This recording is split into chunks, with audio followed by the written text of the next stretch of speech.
Hello, and welcome to this short module on redirecting behavior. Redirecting behavior is a proactive method for dealing with challenging behavior.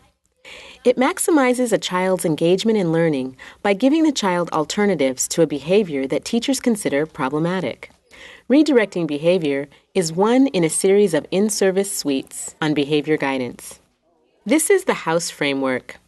The National Center on Quality Teaching and Learning uses this framework to show the necessary elements of effective teaching that support school readiness for all children.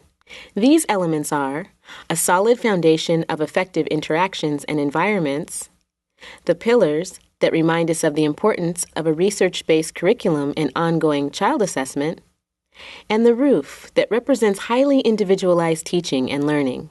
Our module on redirecting behavior is part of the foundation of the house. Now, let's see what redirecting behavior looks like and learn different ways to use this method in preschool classrooms. Redirecting behavior helps to increase a child's engagement in learning by preventing problem behavior in the first place and by avoiding the escalation of problematic or challenging behavior. That means teachers use redirecting before the behavior gets out of hand. Redirecting behavior consists of simple instructions and simple cues that teachers can easily embed into the ongoing activities and routines of the day. Teachers can use redirecting behavior along with classroom rules and clear expectations to help maintain a well-organized and productive learning environment. Let's look at 4 types of redirecting.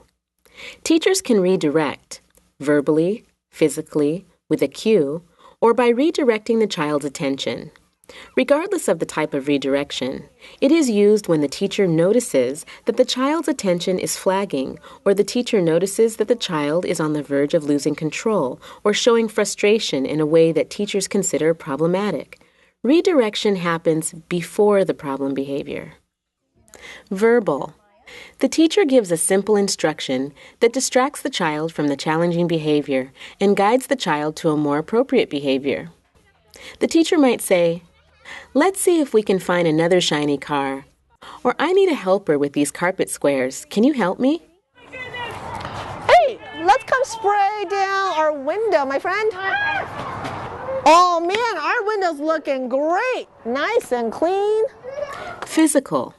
The teacher gives a simple instruction and uses a gentle touch to prevent the child's challenging behavior.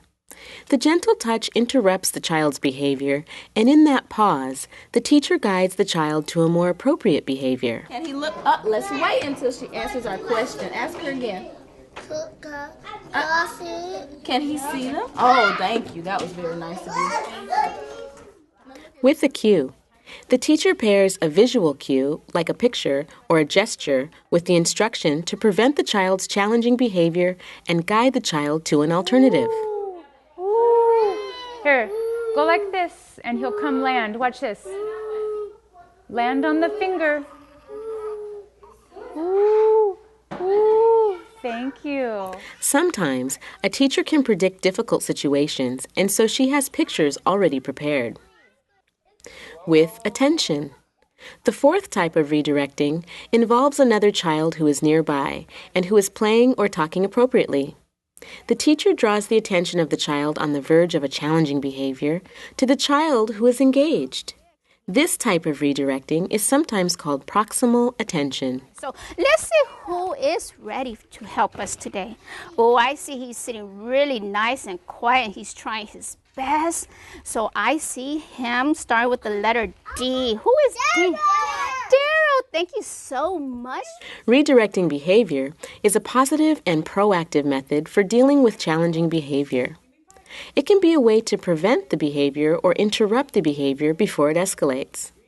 By guiding the child to an alternative and more appropriate behavior, the teacher is also helping the child gain some self-control. In this module, we looked at 4 ways to use redirection: verbally, physically, with a cue, or with proximal attention.